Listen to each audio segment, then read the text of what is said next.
जनता इनके सारे मुद्दों को जान चुकी है कि सिर्फ और सिर्फ लड़ाने का काम करते हैं। ये सिर्फ जाति धर्म मजहब में आपस में लड़ाने का काम कर रहे हैं।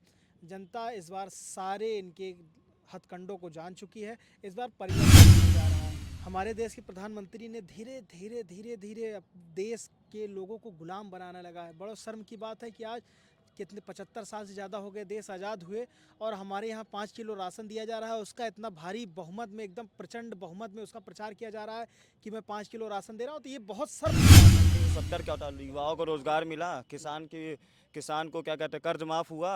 सिर्फ कर्ज किसका माफ हुआ? अंडानी और अंबानी का। ठीक, आम जनता तो वैसे है जैसे कल थी वैसे आज है। हाँ, क्या ऐसा कुछ मिल रहा है इंसान को, हमें बता दीजिए। नमस्कार दोस्तों, मैं हूं रमेश पटेल। आप देख रहे हैं बुलंद क्रांति न्यूज। बता दें कि इन दिनों देश भर में लोकतंत्र का महापर्व का आगाज हो चुका है। हालांकि अब आने वाले कुछ ही दिनों में इसका अंजाम भी देखने को मिलेगा। ऐसी दशा में जो तमाम प्रकार की पार्टियां हैं वह अपनी तरफ से लगातार जो मतदाता है उन्हें रिझाने का काम कर रही है। हमारे साथ बात करने के लिए समाजवादी पार्टी लोहिया वाहिनी के प्रदेश सचिव हैं। आइए हमसे जानने का प्रयास करते हैं कि इनकी पार्टी की ओर से क्या कुछ तैयारियां हैं, किस मुद्दे को लेकर लोगों के बीच क्या परिचय हुआ। जी, मेरा नाम सौरभ रामा है। मैं लोहिया वाहिनी से प्रदेश सचिव हूँ समाजवादी पार्टी से। जनता पार्टी के द्वारा लगातार तमाम प्रकार की योजनाएं से लोगों को बांधे रखी है। ऐसी स्थिति में जो विपक्ष पार्टी यानी इंडिया गठबंधन है उसकी क्या कुछ रणनीति है, किस प्रकार से लोगों के बीच संपर्क कर रही है। बिल्कुल, हमारी पार्टी की सबसे पहली प्राथमिकता है कि युवाओं को रोज़गार दिया जाएगा। महंगाई जो चरम सीमा पर है उसको कम की जाएगी और डाटा और आटा दोनों निःशुल्क और मुफ्त दिया जाएगा। और ऐसी तमाम योजनाएं हैं जो युवाओं के भविष्य के साथ जुड़ी हुई हैं और बुजुर्गों के साथ, नौजवानों के साथ, सबके जीवन को बेहतर बनाने वाली सारी योजनाओं के साथ हम लोग एक मैनिफेस्टो जारी किए हैं। और आने वाले कुछ समय बाद जब हमारी सरकार बनती है तो इसका असर भी देखा जाएगा। प्रयागराज में दो लोकसभा सीट है, एक तरफ फूलपुर है, दूसरी तरफ प्रयागराज है। फूलपुर से देखा जाए तो वहाँ से अमरनाथ मौर्य हैं। देखिए, सबसे पहले जो आप क्षेत्र की बात कर रहे हैं, उनका क्षेत्र तो खुद कौशाम्बी भी लगता है जहां उनकी जन्मभूमि रही है। वो खुद स्वयं चुनाव लड़ रहे थे, विधानसभा चुनाव 2022 का। वो खुद वहां से हार चुके हैं। ठीक, जो अपना जन्मभूमि जहां नहीं बचा पाया हो, जो जीवन में कभी जो है फूलपुर से सांसद रहे हों, कोई फ़र्क नहीं पड़ता है। जनता इनके सारे मुद्दों को जान चुकी है कि सिर्फ और सिर्फ लड़ाने का काम करते हैं। ये सिर्फ जाति धर्म मजहब में आपस में लड़ाने का काम कर रहे हैं। जनता इस बार सारे इनके हथकंडों को जान चुकी है। इस बार परिवर्तन होने जा रहा है और फूलपुर की सभी वर्गों के लोग, सभी जाति धर्म के लोग मिलकर अमरनाथ मौर्य जी को भारी बहुमत से अपना प्यार और आशीर्वाद देने का काम करेंगे। जी जी।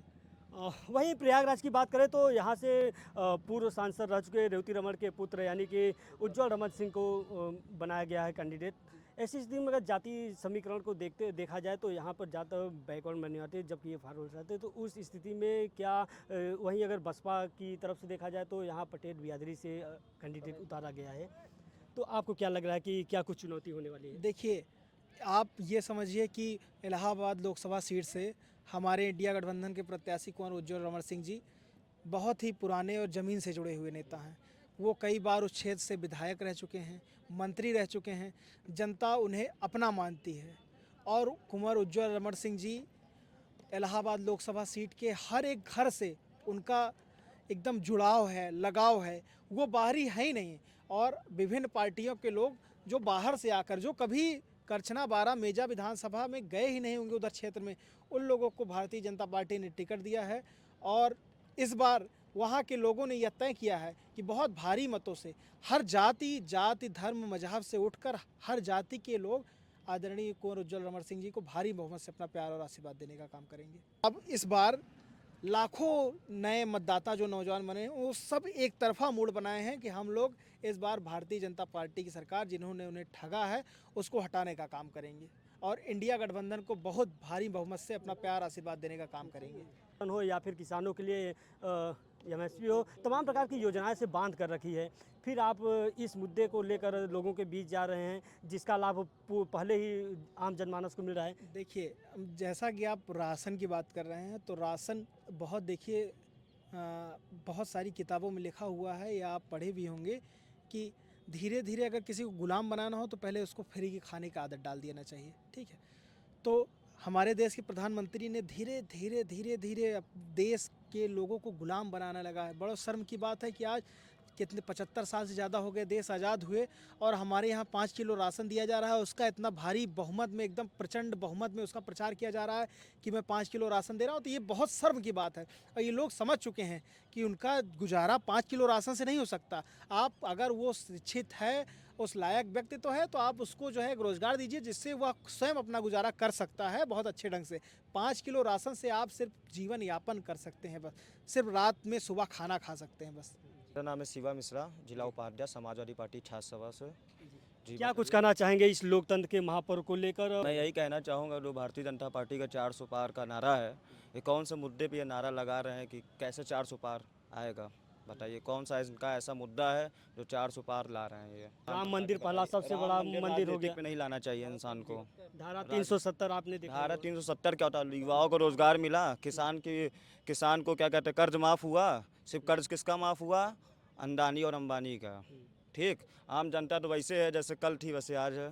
हाँ, क्या ऐसा कुछ मिल रहा है इंसान को? हमें बता दीजिए क्या किया है? विकास क्या विकास है बताइए? जाके देखिए, हमारे रोड की सड़कें देखिए जाके। चुनाव आ जाता है तो काम चालू होता है, उसके फिर आपकी पहले नज़र 4 साल दिखेंगे नहीं, 5 साल जब चुनाव आता है 5वें साल दिखेंगे, चिल्लाएंगे 400 पार 400 पार। क्या ये बेईमान है क्या जो 400 पार ईवीएम के भरोसे पे 400 पार लाएंगे ये? अब सरकार अब जनता इनके जुमले में नहीं आने वाली है। 400 पार नहीं आ पाएगा, ईवीएम के भी भरोसे नहीं आ पाएगा। यानी अब जो सरकार लगातार बढ़ रही है ईवीएम के भरोसे बढ़ रही अरे है। बिल्कुल 101%। क्या आप देखे हैं कितना न्यूज़ चैनल पे आप देखिए, और भी न्यूज़ चैनल, उसमें कितने ईवीएम पकड़ाए गए हैं, हर जगह पकड़ाए गए हैं।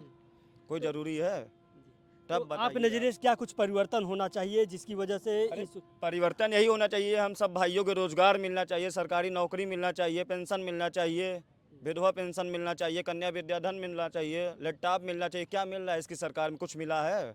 बताइए। 4 साल हो गए, 5 साल हो गए, कुछ मिला आज तक इनकी सरकार द्वारा युवाओं को 2 करोड़ नौकरी दी जा रही है। कहाँ मिली बताइए? 4 साल 5 साल 10 साल हो गए, कितनी नौकरी मिल गई युवाओं को? हमको बताइए।